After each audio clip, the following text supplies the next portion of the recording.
Okay, welcome back guys. तो आप लोगों का फिर से स्वागत है फिट डॉट शो बालिया में। तो आज का हमारा टॉपिक रहेगा न्यूट्रिशंस के ऊपर। प्रोटीन के बारे में बात करेंगे। जो प्रोटीन होता है जो नॉन कैलोरिक और नॉन कैलोरिक होता है, और प्रोटीन हमारी दो चीज़ों के साथ मिलके बनता है। और ये दो चीज़ें होती हैं हमारी एसेंशियल अमीनो एसिड्स और नॉन एसेंशियल अमीनो एसिड्स। तो ठीक है, इन दोनों चीज़ों को हम आगे अपने एक एग्जाम्पल के साथ समझते हैं। ठीक है, जिसमें हम अपनी बॉडी को एक घर की तरह मानेंगे, और जो हमारे अमीनो एसिड्स होते हैं वो एक बिल्डिंग ब्लॉक होता है। ठीक है, और बिल्डिंग ब्लॉक के साथ हम पेप्टाइड्स जैसे होते हैं। ठीक है, पेप्टाइड्स आगे प्रोटीन के साथ मिलते हैं। तो अगर हम इसको एक एग्जांपल के साथ समझें कि एक ट्रेन है और उसके साथ फर्दर अलग अलग कोचिस हैं, तो और वो ट्रेन का जो इंजन होता है वो प्रोटीन है, और वो कोचिस इंजन कोचिस को लेके अलग अलग स्टेशन के ऊपर छोड़ता है। ऐसे ही प्रोटीन काम करता है। प्रोटीन के अंदर जो अमीनो एसिड्स होते हैं वो अपने साथ प्रोटीन लेके जाता है और बॉडी के अलग अलग पार्ट में छोड़ देता है जिधर भी हमें इसकी ज़रूरत होती है। एक्सरसाइज के बाद जैसे फटीग होता है तो हम प्रोटीन लेते हैं। प्रोटीन के साथ जो अमीनो एसिड्स होते हैं वो जाते हैं, मसल को ग्रोथ करते हैं। ठीक है, और इसके बाद हम बात करते हैं आगे अपने टाइप की अमीनो एसिड्स की। ठीक है, अमीनो एसिड्स में अगर बात करें ये तीन तरह के होते हैं। ठीक है, और पहले में आ जाता है जो असेंशियल अमीनो एसिड्स। ठीक है, जो हमारी बॉडी अपने आप प्रोड्यूस नहीं करती। और इसके बाद हमारा एसेंशियल के बाद आ जाता है दूसरे नंबर के ऊपर conditional amino acids. Conditional amino acids में क्या रहता है, जो हमें बॉडी में कभी कभी ज़रूरत पड़ती है, जैसे कि L-आर्जिनाइन हम लेते हैं, तो वो आगे बताऊंगा। उसके बाद आ जाते हैं नॉन एसेंशियल अमीनो एसिड्स। ठीक है, तो अगर हम इन तीनों को डिवाइड करें, एसेंशियल अमीनो एसिड्स में जो मेन एसिड्स होते हैं वो होते हैं isoleucine, leucine and valine. Okay, तो इसके बाद हम अगर कंडीशनल एसेंशियल अमीनो एसिड्स की बात करें तो इसमें आर्जिनाइन आ जाता है, सिस्टाइन आ जाता है, ग्लूटामाइन आ जाता है, glycerine, proline and tyrosine. Non essential में जो हमारा होता है alanine and serine and glutamic acid. ये हमारे नॉन एसेंशियल अमीनो एसिड्स रहते हैं। तो ठीक है, अभी हम बात करते हैं क्वेश्चंस के ऊपर आपने क्या सीखा। तो क्वेश्चन हमारा है what are the building blocks of protein. Building blocks क्या हैं प्रोटीन के। आपका ऑप्शन है A protein, B amino acids, C peptides and D glucose.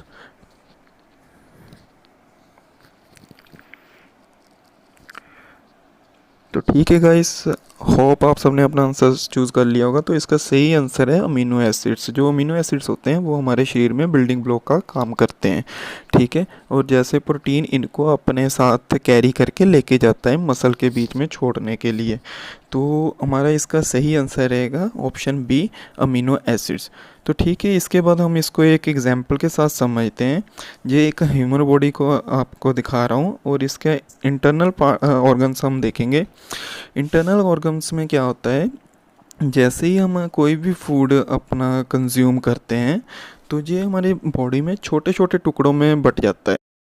तो अभी हम एग्जांपल लेंगे, जैसे हम कोई भी फूड कंज्यूम कर रहे हैं तो वो आगे जाके हमारे छोटे छोटे टुकड़ों में बट रहा है। ठीक है, और वो आपके फर्दर दो प्रोसेस में से गुजरता है, स्मॉल इंटेस्टाइन में से डेडेनम और जेजिनम से।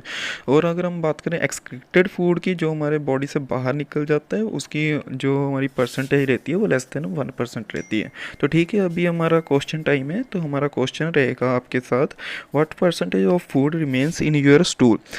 आपके स्टूल में कितने परसेंट फूड जो रिमेन रह जाते हैं। तो आपके ऑप्शन रहेंगे, option A less than 1%, option B less 10%, option C 4%। Okay guys, तो होप आप सब लोगों ने अपना आंसर चूज़ कर लिया होगा। तो right answer is less than 1%। ठीक है, तो इसका मैं आपको जैसे पहले बताया कि हमारे फूड जो कंज्यूम होता है वो हमारे स्मॉल इंटेस्टाइन में जाता है। इंटेस्टाइन्स के बाद ये जजनम और डेटनम में दो जगह पे जाके ये अपने फूड को कंज्यूम करते हैं। ठीक है, प्रोटीन को कंज्यूम करते हैं, और जो एक्सक्रीटेड होता है वो लेस देन 1% रह जाता है। तो आगे हम बात करेंगे HBV की। HBV stands for high biological value.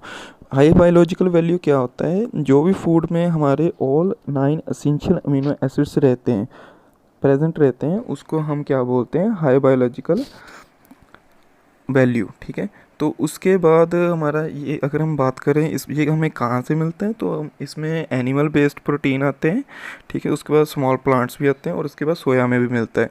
अगर हम लो बायोलॉजिकल वैल्यू की बात करें, जिसमें कुछ एसेंशियल अमीनो एसिड्स होते हैं, ठीक है, तो इसमें से क्या रहेगा हमारा, जैसे कि मैं आपको स्लाइड में दिखा रहा हूँ, मोस्टली जैसे प्लांट होते हैं इसमें लो बायोलॉजिकल वैल्यूज़ होती हैं। इसमें कहने का मतलब कि असेंशियल अमीनो एसिड्स जो होते हैं वो कम रहते हैं, ठीक है, जो कि हमारे पिछले वाले मील से बहुत ज़्यादा कम रहते हैं, ठीक है। और आगे हम बात करते हैं इसकी पेयरिंग के बारे में। तो ये इसका जो अमीनो एसिड्स का प्रोटीन के साथ पेयरिंग होता है वो रेगुलर ही होता रहता है एज़ कम्पेयर टू मीट के प्रोटीन सोर्सेस में। तो अगर इसमें हम थर्ड स्टेप की बात करते हैं, तो थर्ड स्टेप में हमारे पास आता है अदर बेनिफिशियल न्यूट्रिएंट्स आ जाते हैं, जैसे कि आपको इसमें से कार्ब्स अच्छी मिल सकती हैं, ठीक है, आपकी स्किन क्वालिटी अच्छी कर देता है ये लो बायोलॉजिकल जो फूड होता है। तो अभी हम क्वेश्चन आंसर की बात करते हैं। क्वेश्चन आपका रहेगा, what does HBV stands for. HBV किसको स्टैंड करता है, high dash value, high biological value. तो इसका राइट आंसर है हाई बायोलॉजिकल वैल्यू, और फिलिंग द ब्लैंक्स में आएगा बायोलॉजिकल वैल्यू, ठीक है। तो इसके बाद मैं आपको एक मेन चीज़ बताता हूँ जिसके ऊपर हमारा डाइट प्लान जो भी डिज़ाइन करते हैं वो कैसे होता है। तो इसको मैं आपको एक डायग्राम के साथ बताता हूँ। तो इसको मैंने तीन चीज़ों के साथ समझाने की कोशिश की हुई है, कार्ब्स, प्रोटीन एंड फैट्स। तो इसको मैंने, जो आप देख रहे हो ट्रायंगल बनाया हुआ है, जो हमारे great combination of carbs and protein में बात करते हैं, तो उसमें बीन्स, लेंटिल्स, चिकपीस एंड क्यूना आते हैं। तो अगर इसमें बात करते हैं हम great combination of fats and protein की, तो अगर प्लांट में बात करते हैं तो नट्स एंड सीड्स, एनिमल में बात करते हैं poultry skin and fatty cuts of meat ले सकते हैं। तो जैसे भी हम कोई भी डाइट प्लान अपना बनाते हैं तो उसमें हमें एनर्जी कंसिड्रेशन करना होता है। तो एनर्जी कंसिड्रेशन के लिए जो कार्ब्स और प्रोटीन रहते हैं वो 1 ग्राम कार्ब्स या फिर प्रोटीन में 4 कैलोरीज होती हैं। तो इसके बाद अगर हम बात करते हैं फ़ैट की, तो फ़ैट में हमारे 9 कैलोरीज रहती हैं। तो ठीक है, हम एक क्वेश्चन पुट करेंगे, क्वेश्चन से आपको सब कुछ क्लियर हो जाएगा। तो क्वेश्चन में रहेगा कि आपके 1 ग्राम प्रोटीन में कितनी कैलोरीज रहती हैं। So your question is how many calories are in 1 gram of protein. तो आपके ऑप्शन रहेंगे 1, 4, B 9, C 7। तो आपने सोच लिया होगा आपका आंसर। तो आपका जो सही आंसर है वो है ए, 4 कैलोरीज आपके 1 ग्राम प्रोटीन में रहती हैं। तो जैसे मैंने आपको पीछे बताया था कि प्रोटीन और कार्ब्स में 4 कैलोरीज, 1 ग्राम में 4 कैलोरीज होती हैं। तो इसके बाद हम बात करते हैं कि ये जो प्रोटीन होता है आपको क्या क्या बेनिफिट्स देता है। इसको हम एक बॉडी के स्ट्रक्चर से समझेंगे। तो ठीक है, जो हमारा इससे सबसे प्रोडोमिनेंट रहता है, सबसे जो पहले वाला पॉजिटिव इम्पैक्ट रहता है वो रहता है कि जो ये हमारे शरीर में एंजाइम की प्रोडक्शन कर देता है, ठीक है, जिसकी वजह से ये हमारे क्या बोलते हैं उसको, डाइजेस्टिव सिस्टम को अच्छा कर देता है। तो दूसरा हमारा बिल्डिंग ब्लॉक बनाता है ये सेल के। तीसरा ये ट्रांसपोर्ट सेल्स को भी बनाता है, जैसे आयरन और फेरेटिन। तो इसके बाद ये हमारे हार्मोन्स को बनाता है, एग्जाम्पल इंसुलिन। और ये इसको भी डेवलप करता है, मैसेंजर सेल्स को भी डेवलप करता है ग्रोथ हार्मोन जिससे हमारी ग्रोथ होती है। और लास्ट वन जो है वो है अमीनो सेल्स, जो हमारे इम्यूनिटी को इंक्रीज़ करते हैं। तो अभी हम बात करते हैं अपने पेट के बारे में। पेट जो हमारा होता है, ये किस चीज़ को खाने से ज़्यादा लॉन्ग टाइम के लिए फुलेस्ट हम फील करते हैं। जैसे हम क्या चीज़ खा रहे हैं तो उसमें क्या चीज़ जल्दी से डिजेस्ट हो रही है और कौन सी लेट डिजेस्ट होगी। तो जो कार्ब्स रहता है वो सबसे जल्दी डिजेस्ट होता है, प्रोटीन उससे लो डिजेस्ट होता है, फाइबर उससे भी लो डिजेस्ट होता है। तो ठीक है, अभी हम बात करते हैं क्वेश्चन की, विच nutrient keeps you feeling the fullest for longest. मतलब कि ज़्यादा टाइम के लिए आपको कौन सा न्यूट्रिएंट आपके पेट को बड़ा बड़ा फील कराएगा। तो आपके ऑप्शन रहेंगे A protein, B carbohydrate, C fibre, D fat.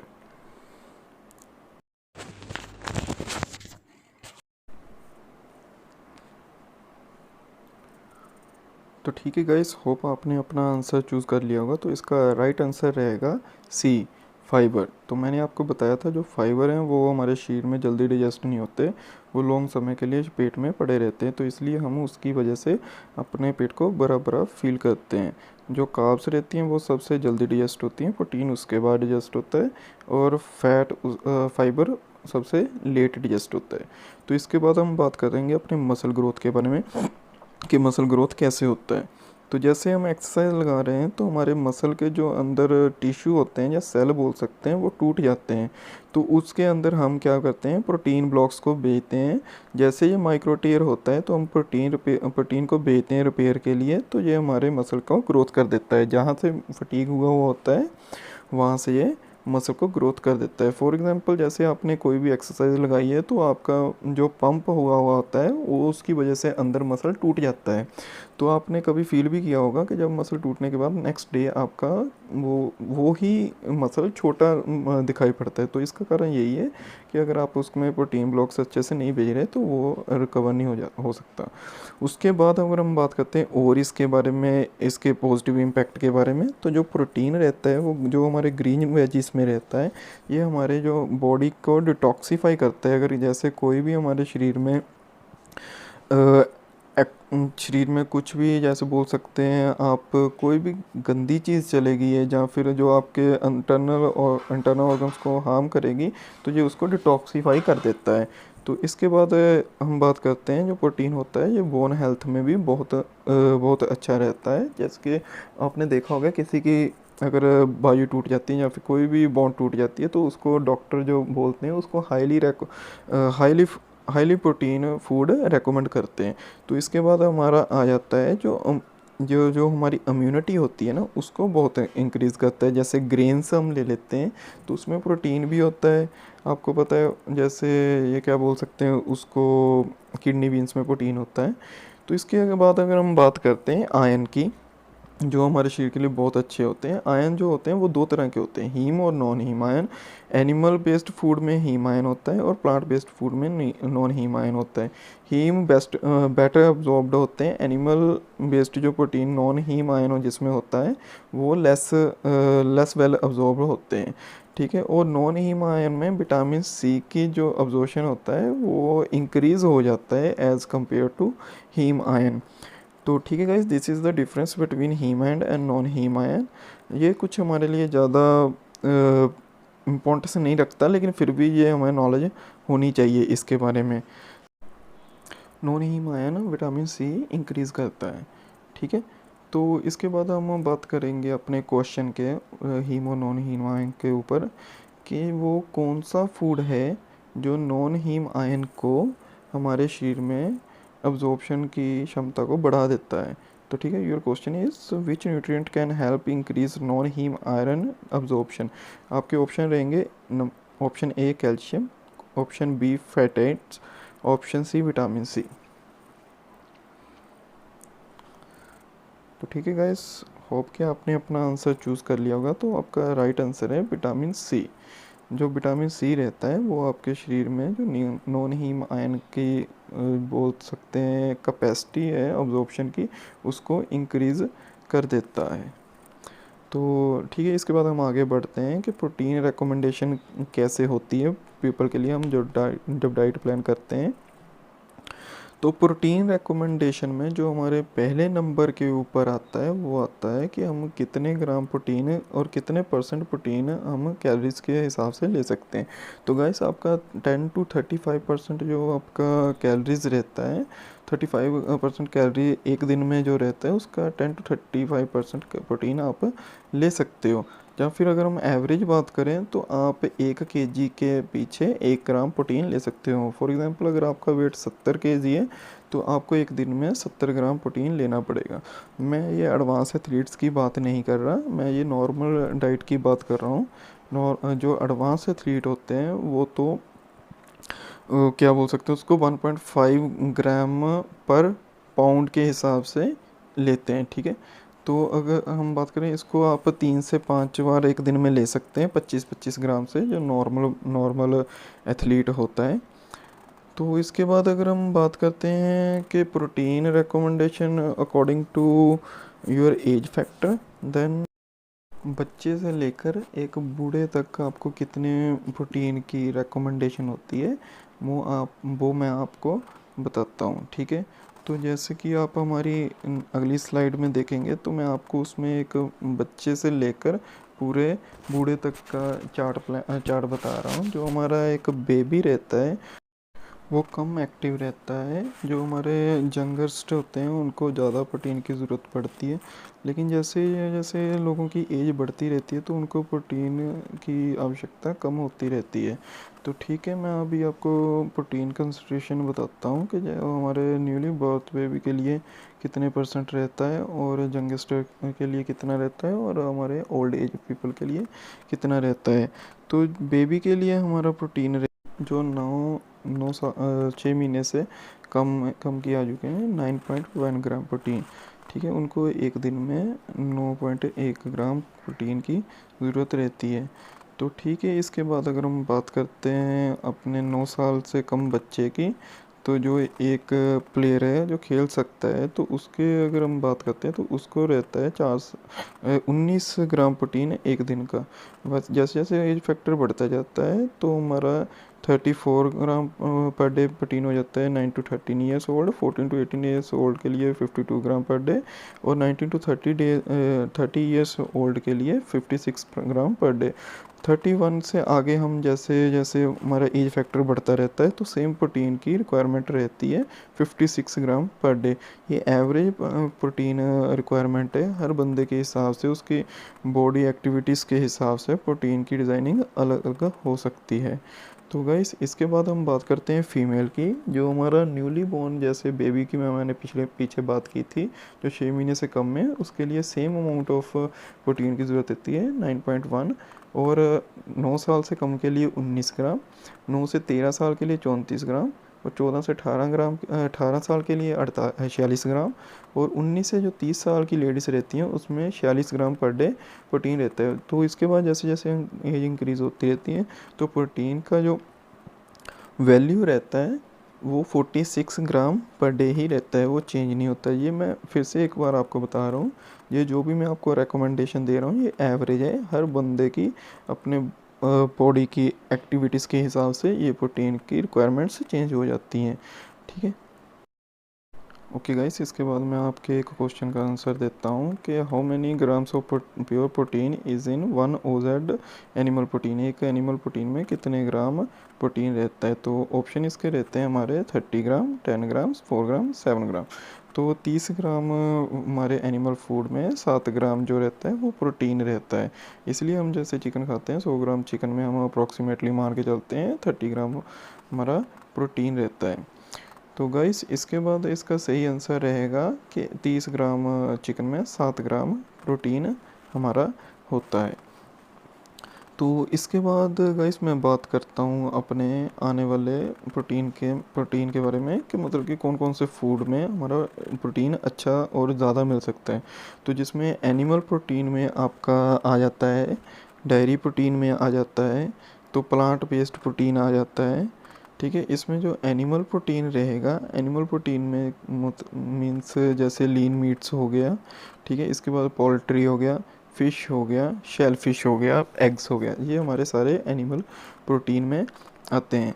तो ठीक है गाइस, इसके बाद हम बात करते हैं फ़िश की।